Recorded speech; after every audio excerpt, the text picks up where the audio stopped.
Restaurant Week, we were booked out before it started. And even before Restaurant Week and after Restaurant Week, it has been continuing. And it's just an overwhelming support. People have their different criticisms, people have their different opinions.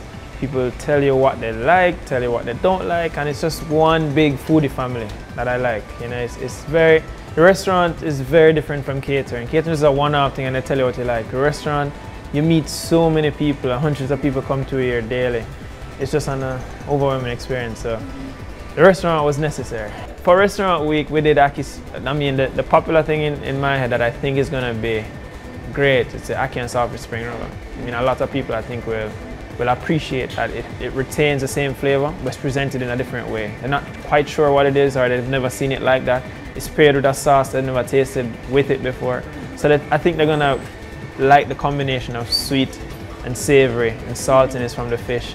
And it's like a lot of play on flavors within one small dish.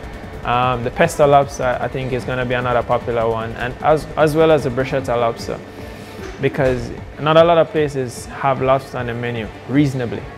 A lot of places you go to, lobster is just very expensive, and then sometimes it's not cooked properly. It's very rubbery and that kind of thing. I mean, people are gonna come and pluck out this lobster and be like, oh my God, food gasm. That's what we want.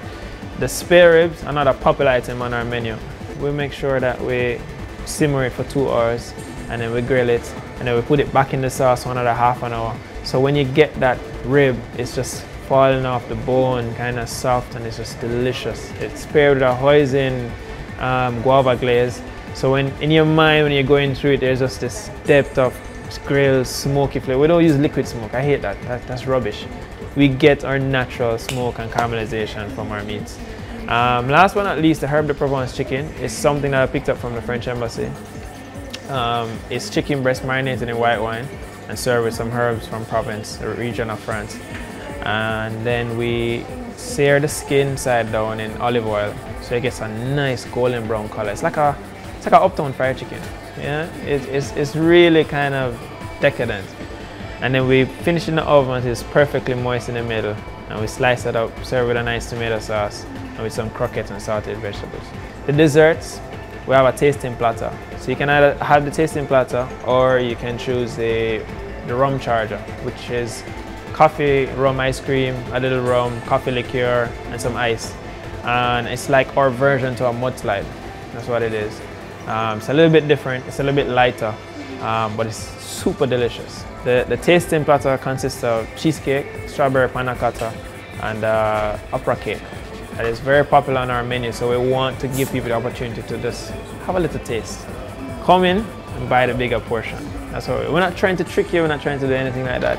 It's everything important to use Jamaican ingredients in our cooking. Like, we hardly import or use any import at all, even down to the celery we get from the downtown market. You know, everything. Yeah, the only thing I think is imported is probably shrimp, and that's only because we can't get as much shrimp as we need from local suppliers.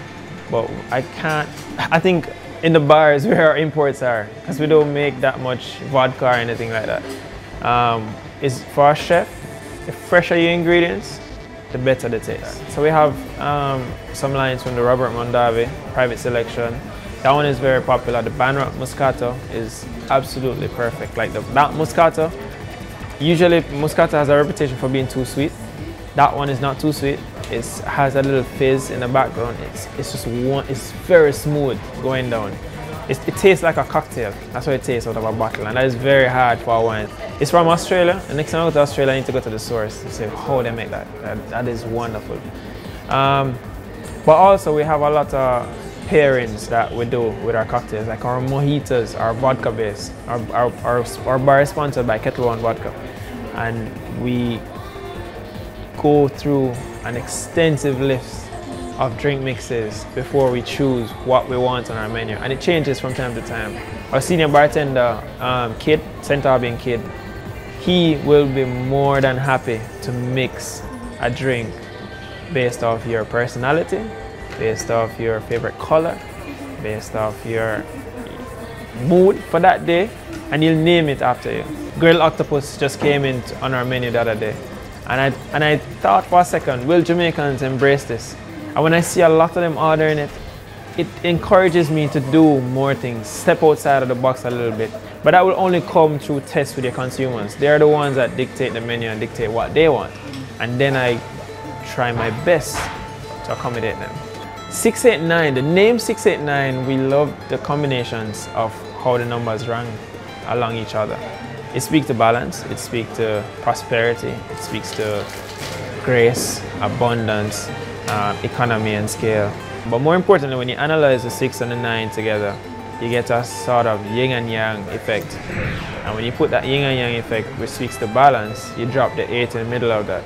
The 8 represents the infinity number. So what it is like when you step into this space, it's an infinite positivity, infinite balance. We want you to experience nothing but positivity, infinite possibilities. Anything can happen in here, anything can spin. And that's what we want. No matter how you spin it, if you turn this upside down, it will always read 689. Because that infinite power. It's the most powerful set of angel numbers that exists. And that's where the name really comes from. It's not my birthday. It's not 6 days a week, 8 hours a day, $900 plate. It's nothing like that. I've heard some really weird meanings for it. But no, it all speaks to, what we want the customers to experience, that energy that we want to bring forth to our customers.